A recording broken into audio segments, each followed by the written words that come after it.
Welcome to Below the 49th, the perspective on my neighbor to the south, below the 49th. I'm Michael A. Charbon. Today's title, Are You What You Watch? Is the news you watch indicative of your political affiliation? Many viewers remain loyal to that preferred nightly newscast as their truth in reporting. So what does that loyalty say about the news you digest and who you are? Is it that you like the person reporting on camera? The nature of the broadcast, the content, or the format, or where it's always ending on a very happy story at the end of the broadcast? Or is it that you just trust the reporting? The reality is that news agencies are inherently biased. There's a subliminal filter that focuses on stories they determine as relevant to you and what they determine you want to see.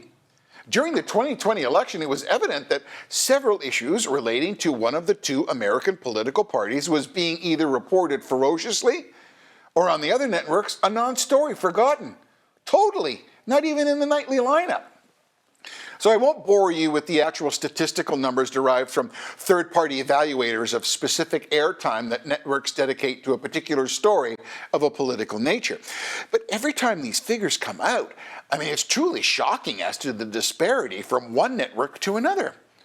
So depending on where you get your news from, online, cable, or over-the-air networks, you either were aware of a particular story or you had no idea.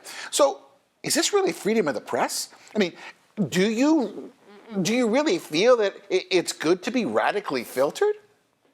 So the term breaking news, it's so overused. It's not breaking news reporting anymore. It's called news is broken.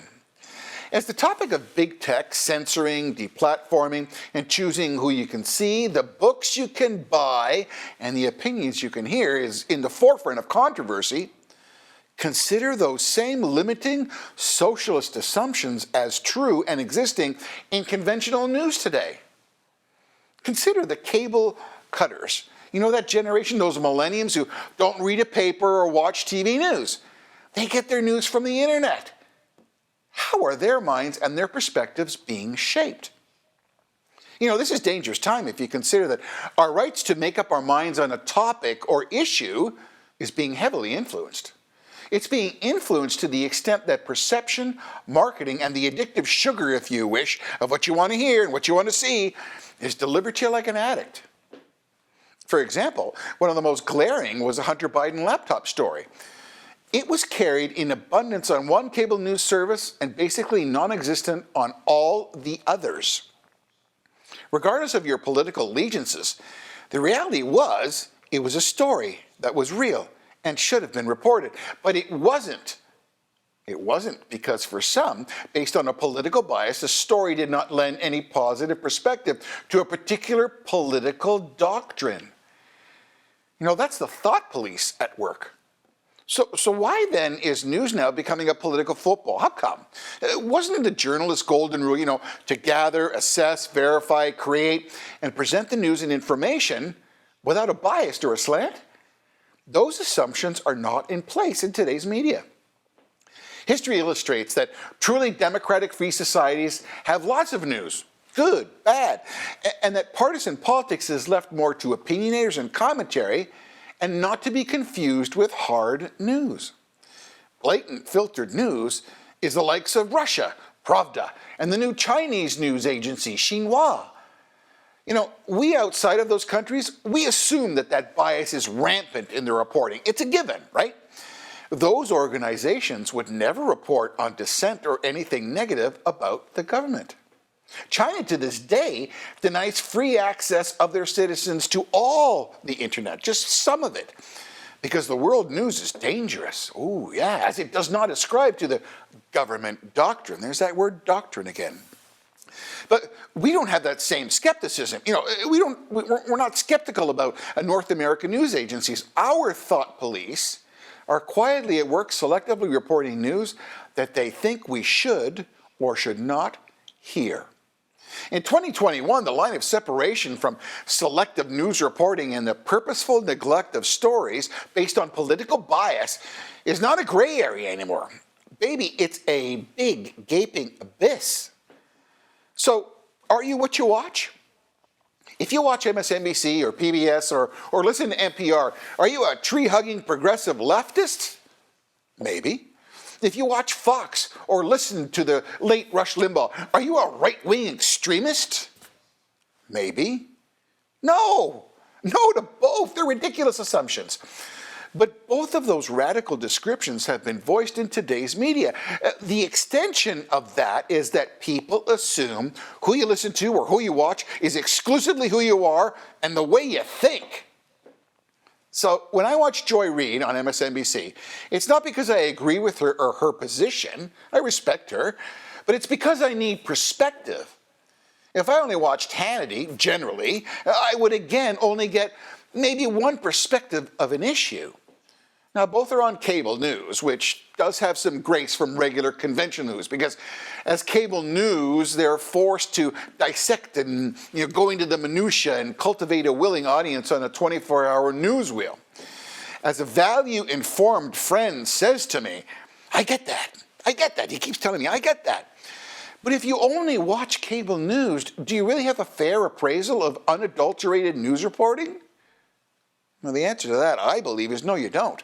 And today, many people have no perspective as they only watch what they like to hear. That's dangerous. And today, it's mandatory for a person to have to get some context and exposure to get the really full breaking news story and get all of them. You got to watch all kinds of TV. I mean, that is if you care about having an informed opinion. Kind of sad if you think, right?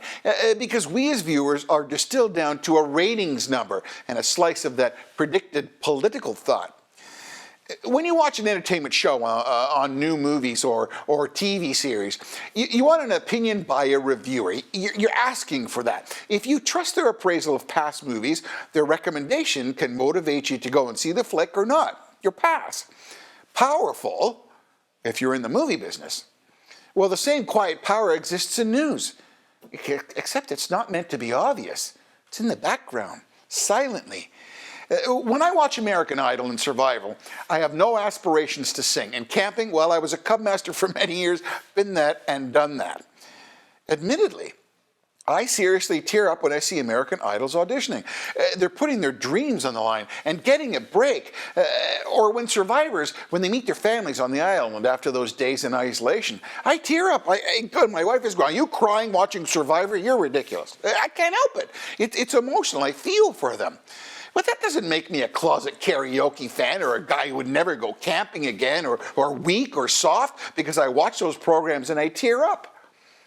I completely identify with former Speaker John Boehner. He just has a new book out, I recommend it, who was ridiculed for tearing up at times of emotional topics, where his emotions resulted so much that his tears kept streaming down his cheeks. I mean, the poor guy was mocked. John, I feel for you, brother. So perception is not always reality. Do you think? We, the viewing public, need a clean, unbiased news broadcast that just reports the facts without a particular take or an assumption of our views. Deliver the top stories and allow me and you, if you wish to delve deeper into the story, to validate our assumptions.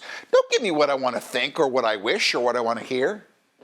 So it's my sincere hope that this topic will motivate you to leave a comment and react to this topic. What do you think? That is, of course, if Facebook allows me to post it to my friends below the 49th. Ironic and scary at the same time if you think of what I just said. Ooh, yeah. Okay, finally, please click and share. And if you do so, kindly subscribe. And if you have a comment, I try to answer everyone, as you can see on my website. I thank you for those considerations. And until next time, God bless, and please stay safe. I'm Michael A. Charbon for Below the 49th.